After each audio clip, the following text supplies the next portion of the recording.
ओम शांति। आज है 18 जून, शिव बाबा की साकार मुरली। आज मीठे बाबा कहते हैं, मीठे बच्चे, यह रुद्र ज्ञान यज्ञ। कौन सा यज्ञ है? रुद्र ज्ञान यज्ञ स्वयं रुद्र भगवान ने रचा है। इसमें तुम अपना सब कुछ स्वाहा करो। क्यों? क्योंकि अब घर चलना है। प्रश्न है, संगम पर कौन सा वंडरफुल खेल चलता है? उत्तर, भगवान के रचे हुए यज्ञ में ही असुरों के विघ्न पड़ते हैं। यह भी संगम पर ही वंडरफुल खेल चलता है। ऐसा यज्ञ फिर सारे कल्प में नहीं रचा जाता। यह है राजस्व अश्वमेघ यज्ञ। कौन सा यज्ञ है? राजस्व अश्वमेघ यज्ञ। स्व राज्य पाने के लिए इसमें ही विघ्न पड़ते हैं। ओम शांति। तुम कहाँ बैठे हो? बाबा पूछ रहे हैं, बताओ कहाँ बैठे हो? इसको स्कूल अथवा यूनिवर्सिटी भी कह सकते हो। विश्वविद्यालय है जिसकी ईश्वरीय ब्रांचेस हैं। बाप ने बड़े ते बड़ी यूनिवर्सिटी खोली है। शास्त्रों में रुद्र यज्ञ नाम लिख दिया। अच्छा, इस समय तुम बच्चे जानते हो शिव बाबा ने यह पाठशाला अथवा यूनिवर्सिटी खोली है।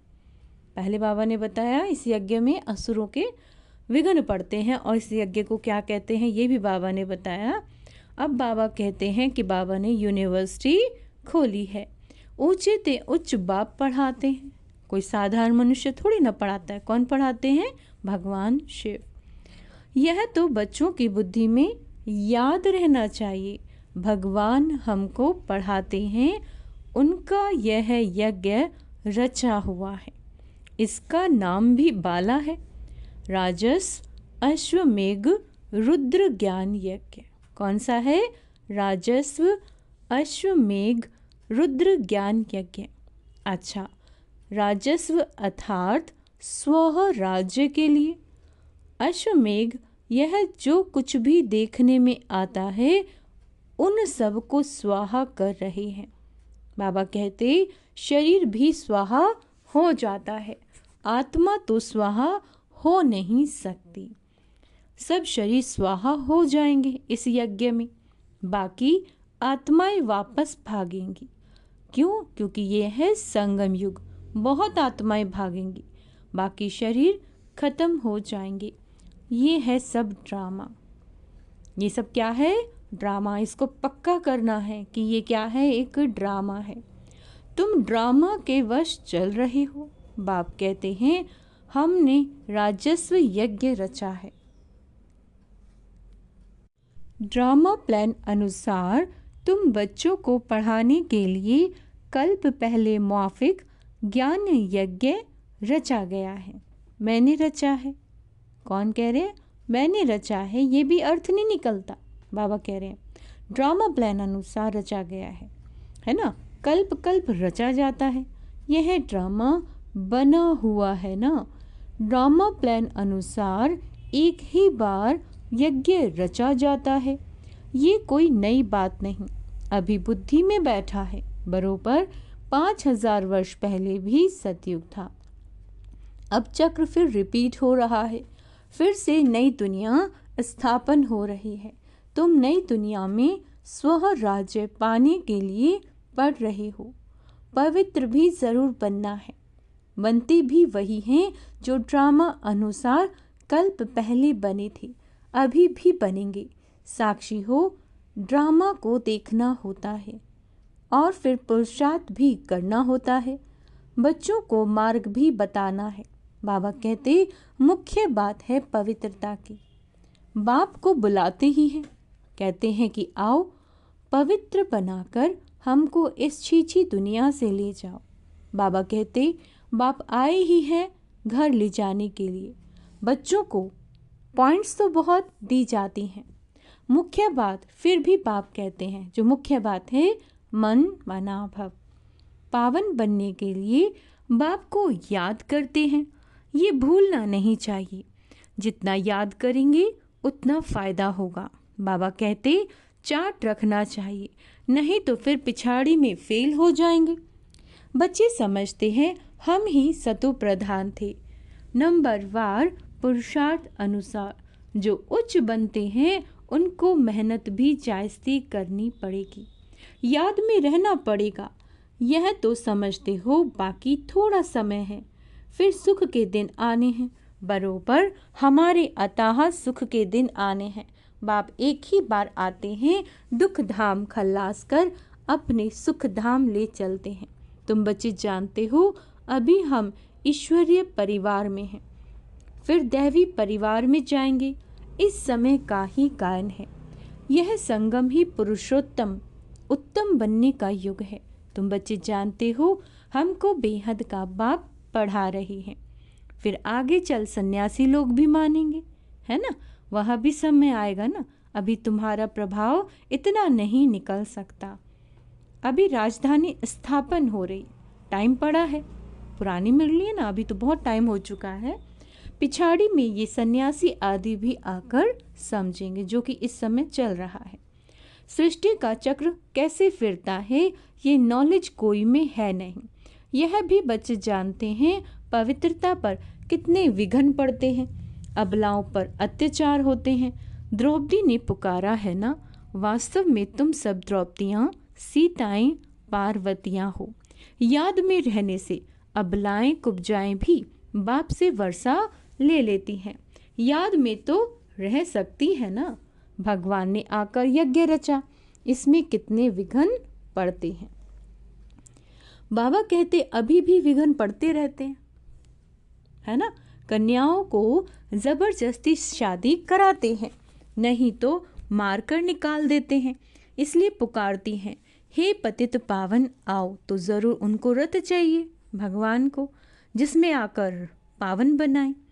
गंगा के पानी से पावन नहीं बनेंगे, बाप ही आकर पावन बनाए, पावन दुनिया का मालिक बनाते हैं।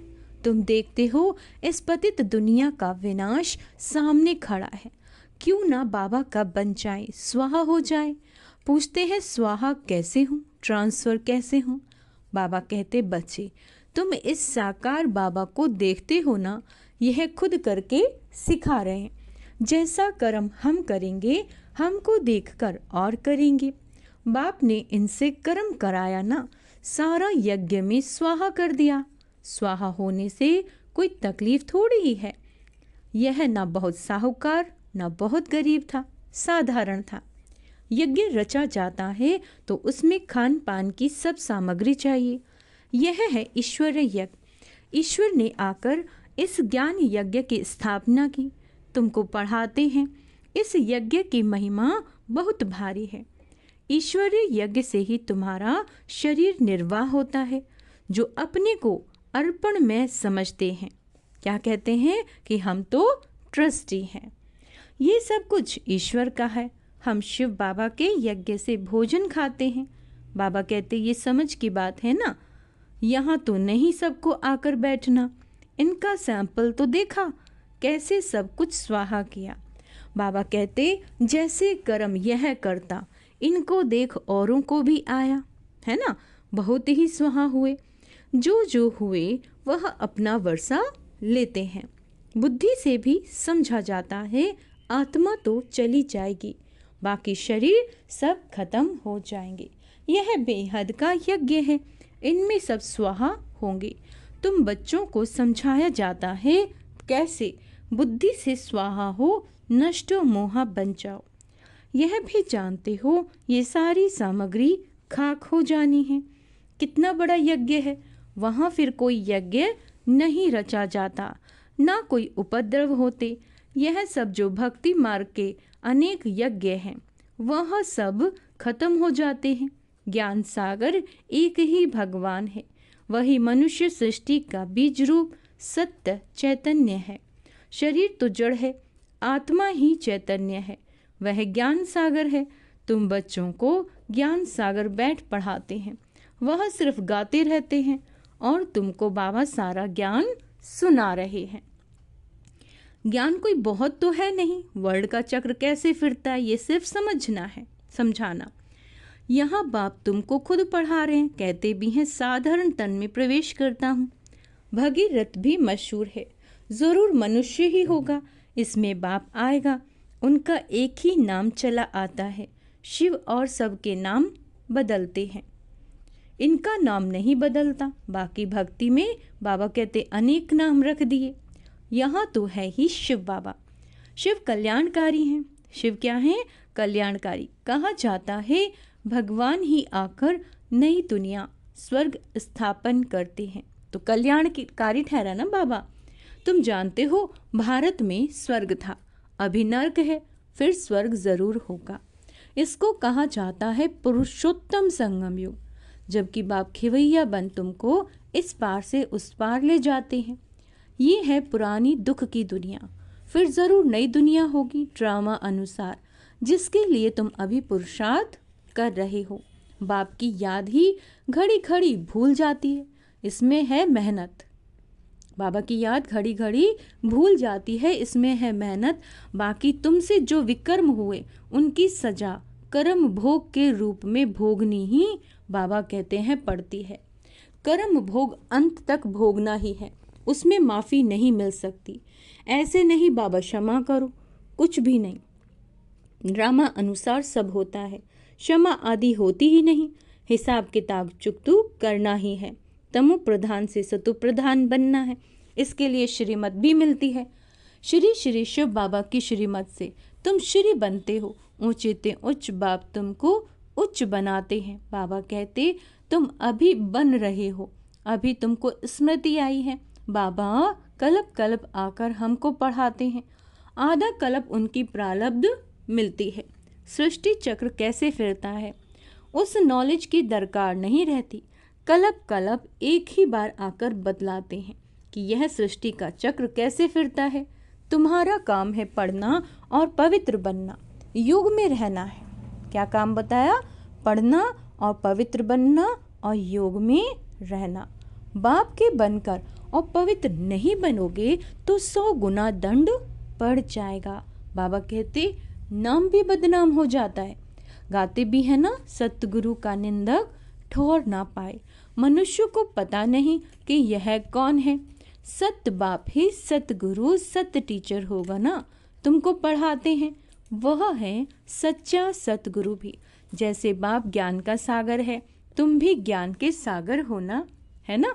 बाप ने तो सारा ज्ञान दे दिया, जिसने जितना कल्प पहले धारण किया, जिसने जितना कल्प पहले धारण किया उतना ही करेंगे। पुरुषार्थ करना है, कर्म बिगड़ तो कोई रह न सके। कितने भी हठ युग आदि करते हैं, वह भी कर्म है ना। यह भी एक धंधा है, आजीविका के लिए। नाम होता है, बहुत पैसा मिलता है, पानी पर आग पर चलते हैं, सिर्फ उड़ नहीं सकते, उसमें तो पेट्रोल आदि चाहिए ना। लेकिन इनसे फ़ायदा तो कुछ नहीं, पावन तो बनते नहीं। साइंस वालों की भी रेस है, उनकी साइंस की रेस और तुम्हारी साइलेंस की। सब शांति ही मांगते हैं। बाप कहते हैं शांति तो तुम्हारा स्वधर्म है, अपने को आत्मा समझो, अपने घर चलना है शांति धाम, ये है दुख धाम। हम शांति धाम से फिर सुख धाम में आएंगे, है ना।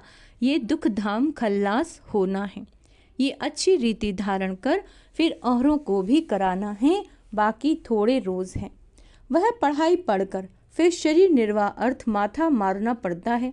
तकदीरवान बच्चे फौरन निर्णय ले लेते हैं कि हमें कौन सी पढ़ाई पढ़नी है, उस पढ़ाई से क्या मिलता है और इस पढ़ाई से क्या मिलता है। इस पढ़ाई से तो 21 जन्मों की प्रारब्ध बनती है, तो ख्याल करना चाहिए कि हमको कौन सी पढ़ाई पढ़नी है। जिसको बेहद के बाप से वर्षा पाना है, वह बेहद की पढ़ाई में लग जाते हैं, परंतु ड्रामा प्लान अनुसार कोई की तकदीर में नहीं है तो फिर उस पढ़ाई में चिटक पड़ते हैं। ये पढ़ाई नहीं पढ़ते, कहते हैं फुर्सत नहीं मिलती। बाबा पूछते हैं कौन सी नॉलेज अच्छी है, उनसे क्या मिलेगा और इनसे क्या मिलेगा। कहते हैं बाबा जिस्मानी पढ़ाई से क्या मिलेगा, थोड़ा करके कमाएंगे। यहाँ तो भगवान पढ़ाते हैं, हमको तो पढ़कर राजाई पद पाना है, तो ज़्यादा ध्यान किस बात पे देना चाहिए बताओ। कोई तो फिर कहते बाबा वह कोर्स पूरा कर फिर आएंगे। बाबा समझ जाते हैं कि इनकी तकदीर में नहीं है, क्या होना है सो आगे चल के देखना। समझते हैं शरीर पर भरोसा नहीं, तो फिर सच्ची कमाई में लग जाना चाहिए। जिसकी तकदीर में है वही अपनी तकदीर जगाएंगे, पूरा जोर लगाना है। हम तो बाप से वर्षा लेकर ही छोड़ेंगे। बेहद का बाबा हमको राजाई देते हैं, तो क्यों ना यह एक अंतिम जन्म हम पवित्र बनेंगे। इतने ढेर बच्चे पवित्र रहते हैं, झूठ थोड़ी ही बोलते हैं। सब पुरुषार्थ कर रहे हैं, पढ़ रहे हैं, फिर भी विश्वास नहीं करते। बेहद का बाप आते ही तब हैं जब पुरानी दुनिया को नया बनाना होता है। पुरानी दुनिया का विनाश तो सामने खड़ा है, ये बहुत क्लियर है ना। समय भी बरोबर वही है, अनेक धर्म भी हैं। सतयुग में होता ही एक धर्म है, यह भी तुम्हारी बुद्धि में है। बाबा कहते तुम्हारे में भी कोई है जो निश्चय अर्जुन कर रही है। अरे निश्चय करने में टाइम लगता है क्या? शरीर पर भी भरोसा थोड़ी है, ज़रा भी चांस गंवाना नहीं चाहिए। किसी की तकदीर में नहीं है तो ज़रा भी बुद्धि में आता नहीं है। अच्छा, मीठे मीठे से केला दे बच्चों प्रति माता पिता बाप दादा का याद प्यार और गुड मॉर्निंग। रूहानी बाप की रूहानी बच्चों को नमस्ते। हम रूहानी बच्चों की रूहानी बाप दादा को याद प्यार गुड मॉर्निंग नमस्ते मीठे बाबा, शुक्रिया बाबा शुक्रिया। धारणा के लिए मुख्य सार, सच्ची कमाई कर 21 जन्मों के लिए अपनी तकदीर बनानी है। शरीर पर कोई भरोसा नहीं, इसलिए ज़रा भी चांस नहीं गंवाना। ठीक है, शरीर का कोई भरोसा नहीं है, बाबा ने साफ बता दिया है, ज़रा सा भी चांस नहीं गंवाना है। नष्ट मोह बन अपना सब कुछ रुद्र यज्ञ में स्वाहा करना है। अपने को अर्पण कर ट्रस्टी हो संभालना है। साकार बाप को फॉलो करना है। ठीक है, सब बाबा को अर्पण करते हुए ट्रस्टी समझकर चलना है। वरदान, ईश्वरीय नशे द्वारा पुरानी दुनिया को भूलने वाले सर्व प्राप्ति संपन्न भव। जैसे वह नशा सब कुछ भुला देता है, ऐसे ये ईश्वरीय नशा दुखों की दुनिया को सहज ही भुला देता है। उस नशे में तो बहुत नुकसान होता है, अधिक पीने से खत्म हो जाते हैं, लेकिन यह नशा अविनाशी बना देता है। जो सदा ईश्वरीय नशे में मस्त रहते हैं वो सर्व प्राप्ति संपन्न बन जाते हैं। एक बाप दूसरा न कोई, यह स्मृति ही नशा चढ़ाती है। कौन सी स्मृति नशा चढ़ाती है? एक बाप दूसरा न कोई। इसी स्मृति से समर्थी आ जाती है। अच्छा, स्लोगन है, एक दो को कॉपी करने की बजाय बाप को कॉपी करो। अव्यक्त इशारे, आत्मिक स्थिति में रहने का अभ्यास करो। अंतर्मुखी बनो। अंतर्मुखी रहने वाले ही हर ज्ञान रतन की गुह्यता में जा सकते हैं। ज्ञान की हर पॉइंट्स का राज क्या है? किस समय किस विधि से उसे कार्य में और सेवा में लगाना है। इस तरह से उस पर मनन करते उस राज के रस में चले जाओ। उस राज के रस में चले जाओ तो नशे की अनुभूति कर सकेंगे। अच्छा, ओम शांति। तो आज क्या अभ्यास करना है? आत्मिक स्वरूप का अभ्यास करना है, अंतर्मुखी होकर रहना है। फॉलो ब्रह्मा बाबा। और आज का वरदान क्या दिया है? सर्व प्राप्ति संपन्न आत्मा हूँ। और कौन सा सुमन करना है? मैं नष्टो मोह आत्मा हूँ। अच्छा, ओम शांति।